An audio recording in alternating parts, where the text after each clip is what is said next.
एक बार की बात है। एक गांव में रमेश और मोहन नाम के दो भाई रहते थे।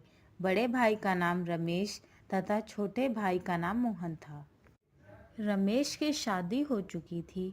उसकी पत्नी का नाम हेमा था। हेमा बहुत ही कुटिल स्वभाव की थी। वह हमेशा अपने पति से मोहन की बुराई करती रहती थी, लेकिन मोहन बहुत ही अच्छे स्वभाव का था। वह हमेशा ज़रूरतमंद लोगों की मदद करता था। वह जंगल में रहने वाले एक साधु को रोज़ फल व सब्जियां देने जाता था। एक बार की बात है, गांव में कई महीने तक बारिश न होने के कारण खेतों में सूखा पड़ जाता है, जिसके कारण खेतों में कोई फसल नहीं हो पाती है।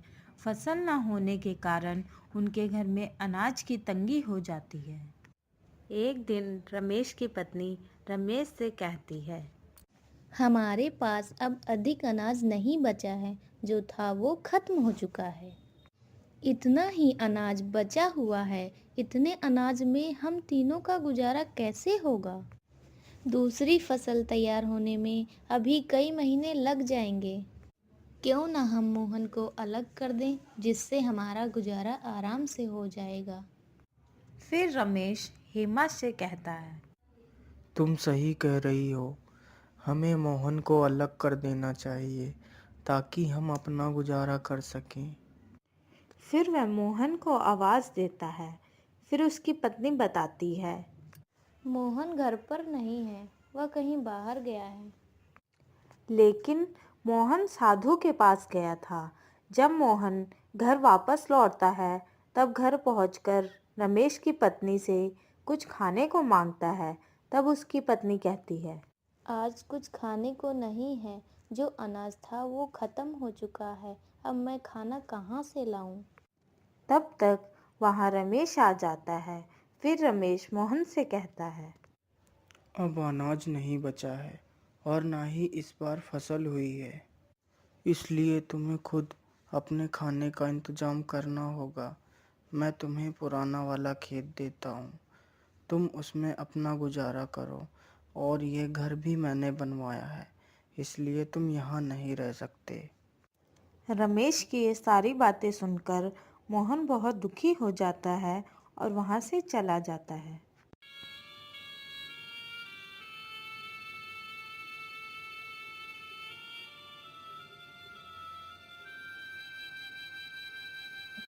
और साधु के पास पहुंचता है। फिर उसे सारी बात बताता है। आज के बाद मैं आपके लिए कुछ नहीं ला पाऊँगा, क्योंकि मेरे पास खुद कुछ खाने को नहीं है और मुझे बहुत तेज़ भूख भी लगी है। मोहन की यह बात सुनकर साधु बोलता है, बेटा, तुम चिंता मत करो, मैं तुम्हारे लिए कुछ खाने को लाता हूँ।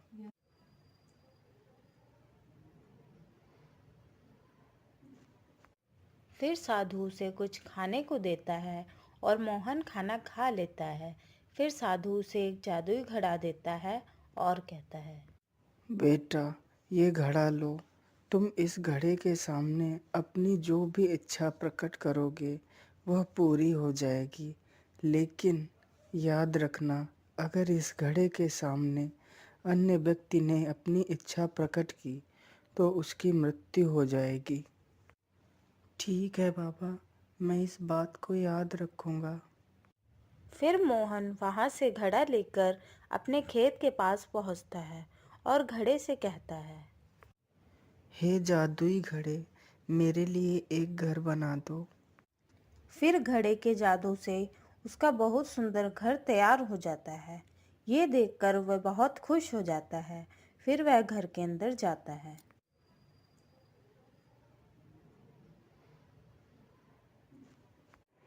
फिर रात को मोहन घड़े से कहता है, हे जादुई घड़े, मुझे बहुत तेज भूख लगी है, मुझे कुछ खाने को दे दो।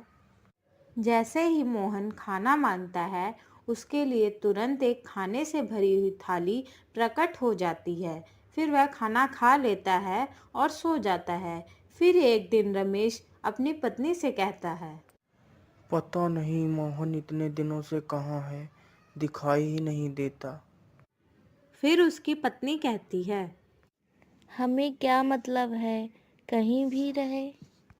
फिर एक दिन रमेश को गांव का एक व्यक्ति बताता है कि मोहन पुराने खेत में रहता है और उसने वहां एक बहुत अच्छा घर बनवा रखा है और वह बहुत अमीर हो गया है। यह सुनकर रमेश चौंक जाता है और वहां से चला जाता है। घर पहुंचकर अपनी पत्नी को सारी बात बताता है।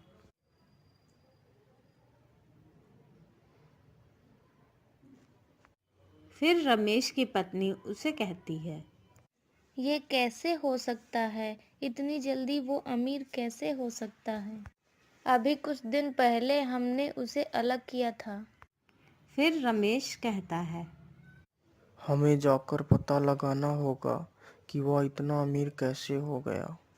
फिर वह दोनों रात को मोहन के घर में देखते हैं कि मोहन जादुई घड़े से खाने को मांगता है। फिर घड़े से खाने की थाली आ जाती है। यह देखकर रमेश सोचता है। अच्छा, तो ये इस घड़े से अमीर हुआ है।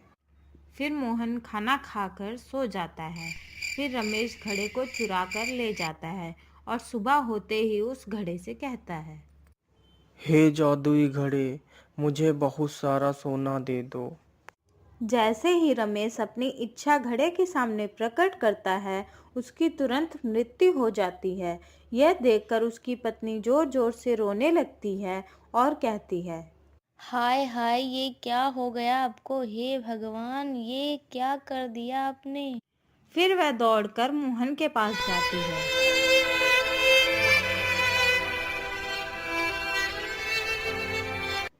मोहन, ओ मोहन, सुनो। फिर मोहन देखता है कि रमेश की पत्नी उसे आवाज दे रही है। तब मोहन उसे पूछता है, क्या हुआ भाभी? मोहन, तुम्हारे भाई को पता नहीं क्या हो गया है। वह यहाँ से तुम्हारा जादुई घड़ा चुरा कर ले गए थे। और जैसे ही उन्होंने जादुई घड़े से अपनी इच्छा प्रकट की, तभी अचानक से वह बेहोश हो गए और जमीन पर गिर गए। यह सुनते ही रमेश दौड़कर साधु के पास जाता है और साधु से सारी बात बताता है। फिर साधु उसे बताता है, जल्दी जाओ बेटा और उस घड़े को अपने हाथों से तोड़ दो। यह सुनकर मोहन दौड़कर वहां पहुंचता है और जल्दी से घड़े को उठाकर जमीन पर पटक देता है, जिससे घड़ा टूट जाता है। घड़े के टूटते ही रमेश जीवित हो जाता है और वह मोहन से कहता है, मोहन, मैंने तुम्हें घर से बेघर कर दिया, लेकिन फिर भी तुमने मेरी जान बचाई। मुझे माफ कर दो मेरे भाई। फिर वह तीनों हंसी खुशी साथ में रहने लगते हैं।